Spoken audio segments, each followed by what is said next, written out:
Hello everybody. Today I will represent for Group 4 to talk about the FENWICK tree, also known as the binary index tree. And we will cover 6 subtopics. First is the introduction of why the FENWICK tree is born. And next we will have the overview and implementations to understand more about its effects. And then we will provide you some application quizzes and problems to work on. Okay, now let's move to the introduction. I will cover a little bit about the history. So this data structure, FENWICK tree, was first proposed by Boris in 1986. But however, in 1992, Peter FENWICK was the one to updated the data structure and then spread it very widely. As the name suggests, FENWICK tree is a tree-like data structure with levels. However, it is actually built based on an array. So yeah, let's see how why this particular thing was born.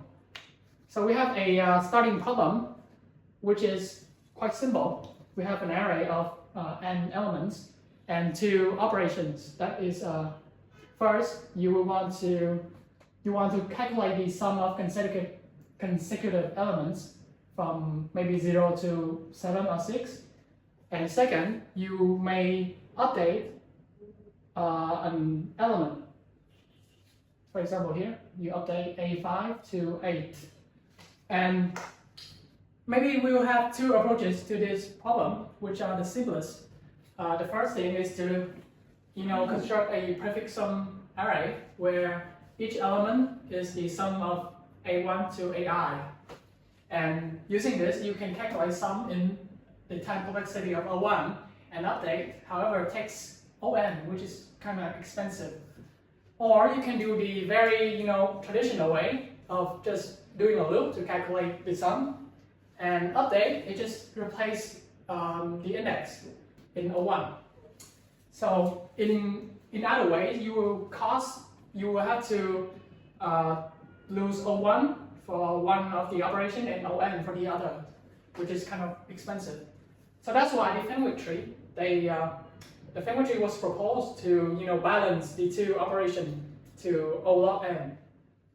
Okay, moving on to the overview of our binary index tree. We will talk about its generalized version and other 2 types. First, the generalized binary index tree is defined to be an array where each element is equal to taking some consecutive elements of our array A and then you perform an operation on it. For example, you can take some consecutive elements and then you sum them up like the original problem I talked about. And we have the definition of GI here.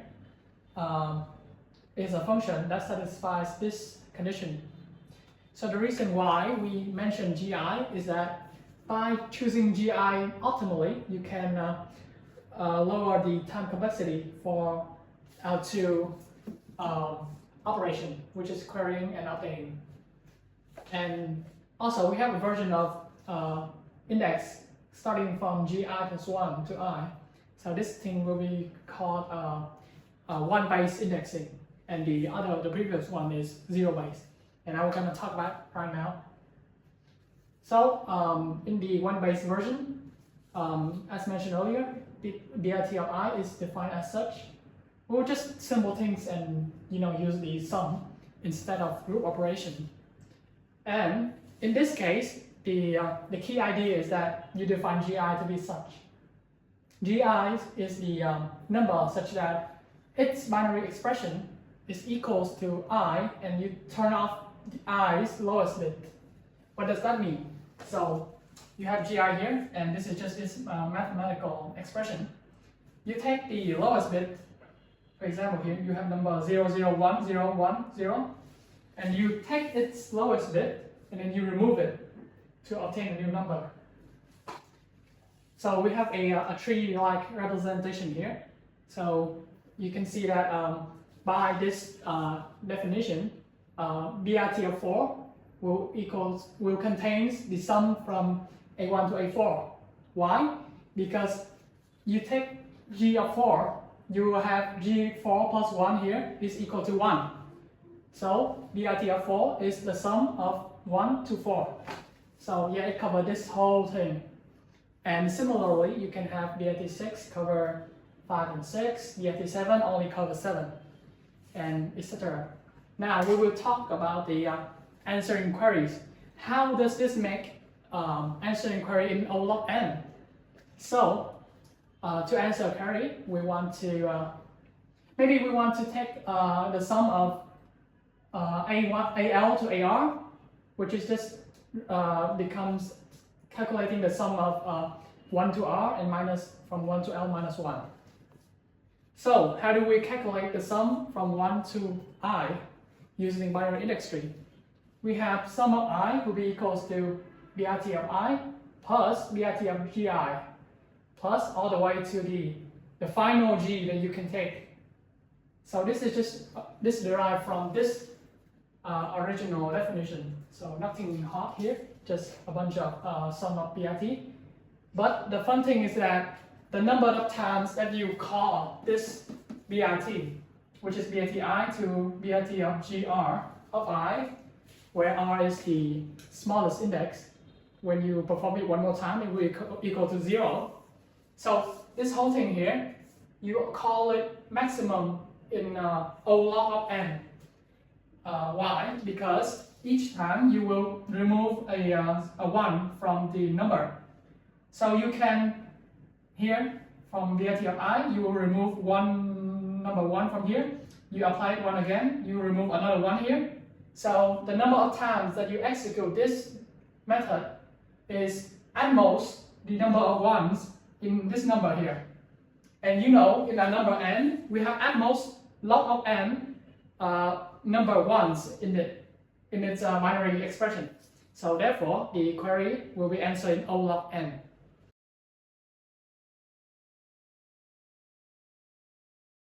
Okay, now we will move on to the updating operation.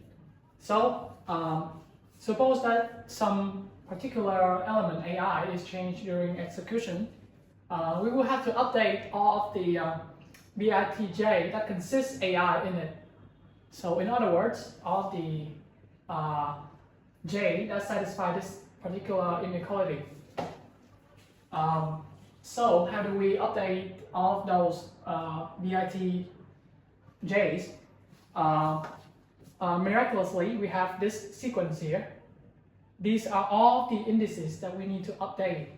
So we need to update BRT of H of I all the way to BRT of H of Ri, where R is the first index that H of R plus 1 of I is greater than n. N is our number of elements. So what is this function H? And so people define H of I to be equal to I plus 2 to the k, where k is the position of the lowest bit in binary expression of I. So why does we define HI to be such?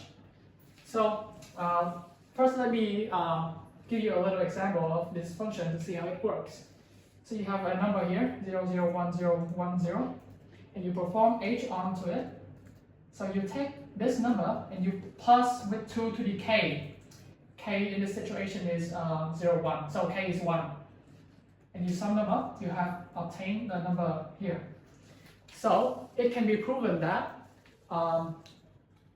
the intervals starting with H of I and then all the way back to G of H of I plus 1 here. Imagine this thing is H of I. It will consist our element AI. So we just need to update BRT of H of I to this thing. And we only update about O log of n times. Why? Again, similar to the last operation, we can prove that the number of elements in this sequence here does not exceed log of n. To explain why, you can see that each time you plus 2 to the k here, the one here moves upward. And if you keep doing that, you plus 2 to the 0, 1, 2, plus 2 to the 2 here, it will keep increasing. and as you keep adding the number 2 to the k to it, it will exceed the number n within O log n times. So we cannot perform more than O log n time for the updating. So that's why we have a perfectly balanced factor between querying and updating in O log n. Okay, so move on to the zero-base version of binary index tree.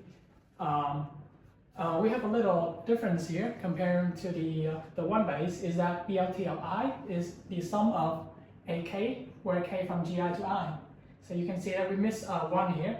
We run from GI to I, not GI plus 1 to I. And in order to adapt with this new implementation, you will update your GI. Now GI is the integer with binary expression equals to I, removing all of the trailing ones. So I will give you an example here. You have this number and you apply the function g to it. So you would take all of the trailing ones, in this case there are 1, 2, 3 trailing ones, and you remove them all to obtain this number. And here this tree represents the value BRT of each number. So for example, we have BRT of 7. The 7 has the binary expression of 1, 1, 1. So when you remove the trailing ones, you obtain 0. Therefore, BRT of 7 is the sum of A from G7, which is 0 to 7. So you can see here, BRT of 7 consists of A0 to A7. Now we will talk about the two operations. First, the carrying. So, just like earlier, sum of I, you take some consecutive BRT, here BRT of I to BRT of GR minus 1 and to the final one. Note that we have the minus 1 here because our BRT now doesn't have a 1 here. So you have to make up for that 1. That's why there's a minus 1 here.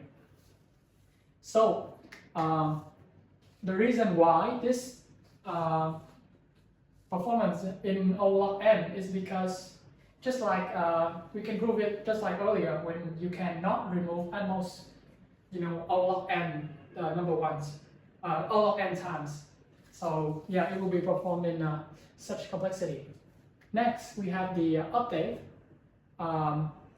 So just like BRT of 1, you will also change the indices j such that I is in the middle of gj and j. And also we define a similar function h, and this sequence here represents all the indices that you need to change. Where h, it is defined a little different.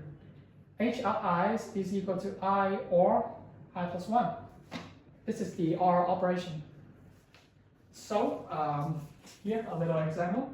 You have h of 001011. So this h function actually means that you will turn on the lowest 0 bit. So in this case here, this 0 is the lowest 0. You will turn it on to obtain this number. And yeah, once again, it can easily be proven that the number in this sequence does not exceed log of n, because each time you turn on 1, 1, so you cannot turn on.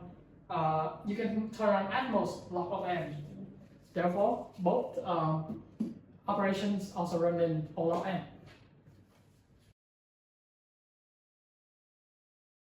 Okay, so we have covered the overview of binary index tree, both zero-based and one-based. So we have a conclusion that FENWICK tree or binary index tree is a data structure that has linear space complexity, and it is able to perform two operations.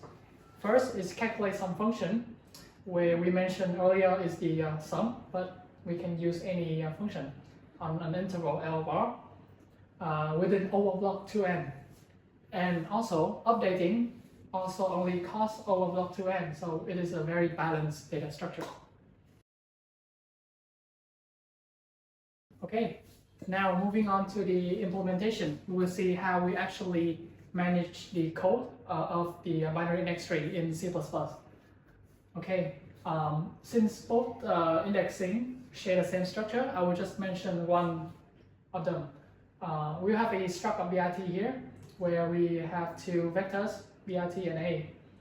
BRT is our original, BRT is our binary index tree array, and A is the original array.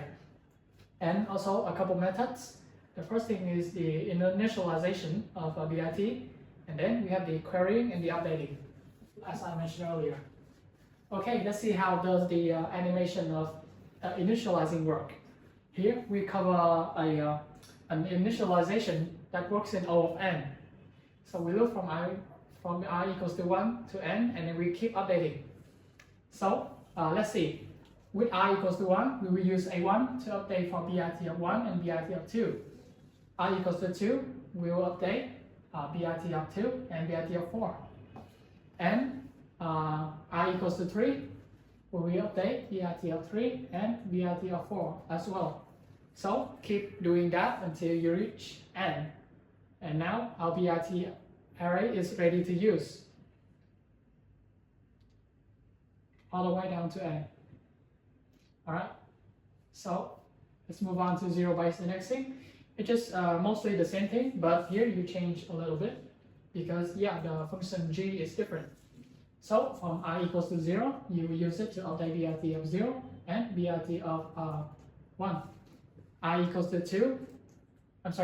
1, you use it to update BRT of 1 and BRT of 3. Then I equals to 2, we will update BRT of 2 and BRT of 3. So just keep moving on, so on and so forth. You will eventually finish initializing. Okay, 10 elements. Now let's move on to the application of the FENWICK tree. For example, we have to implement a program to calculate the stock value for the financial analysis for a company. When we have to cover two functions. The first one is update the price of the Bitcoin, and the second one is to calculate the sum query value for analysis. And we propose the FENWICK tree for our tool. First, you can initialize the bit array with random values, and during the time you can update really easy to the bit array. It's fast and it's really easy to implement it. And when we have to calculate the sum between the period of time, it's more optimal than the other algorithm. And why don't we use the prefix sum for this problem? As mentioned before, the FENWICK tree have the optimal value smaller than the prefix sum for calculate the for updating the value of the array. So it's absolutely outperform the prefix sum that the FENWICK tree can perform really well.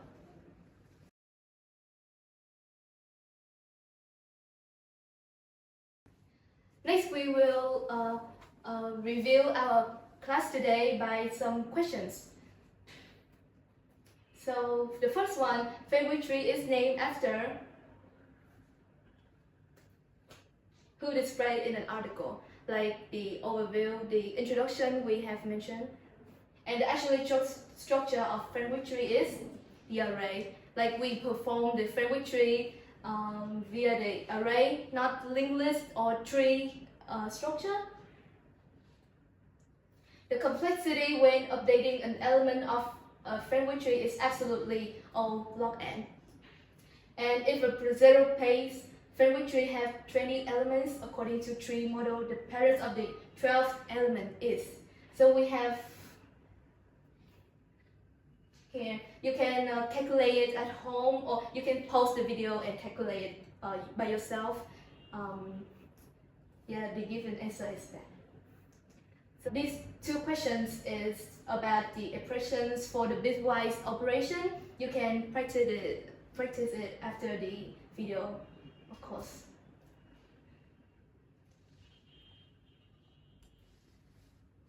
So these are the questions we have generated for you to review our class today about the FENWICK tree. Last but not least, we have introduced you guys 4 problems from Codeforces and Temas for you to practice the FENWICK tree. So these are the 4 problems.